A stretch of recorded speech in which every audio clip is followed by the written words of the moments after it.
এনসিইআরটিস আর foundation for UPSC CSC examination এবং তার জন্যই কিন্তু ক্লাস 6 থেকে 12 পর্যন্ত সমস্ত এনসিইআরটিস বই আমাদের জন্য ভীষণই গুরুত্বপূর্ণ যারা ইউপিএসসি সিএসসি অ্যাসপিরেন্টস। বাট এটা অনেকটা সময় চলে যায় যে আমরা কোন কোন বইগুলো দিয়ে স্টার্ট করব।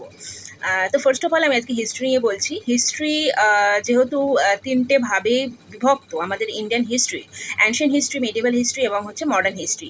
এবং এই হিস্ট্রির মধ্যে কোন কোন বইগুলো আমি অ্যানসিয়েন্টের জন্য পড়বো, কোন কোন বইগুলো আমি মেডিভেলের জন্য পড়বো, কোন কোন বইগুলো আমি মডার্ন হিস্ট্রির জন্য পড়বো, এটার জন্য কিন্তু বই বাঁচতে কিন্তু অনেকটা সময় চলে যায়। তো আজকের ভিডিওতে আমি তিনটে বই শেয়ার করছি যেটা অ্যানশিয়েন্ট ইন্ডিয়ার জন্য গুরুত্বপূর্ণ এবং সেটা এনসিইআরটিসের তিনটে বই। দেখে নেওয়া যাক বইগুলো কী কী।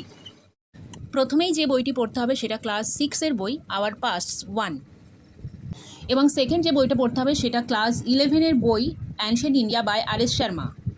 এবং 3 নম্বর বইটি হচ্ছে themes in Indian history part 1, class 12।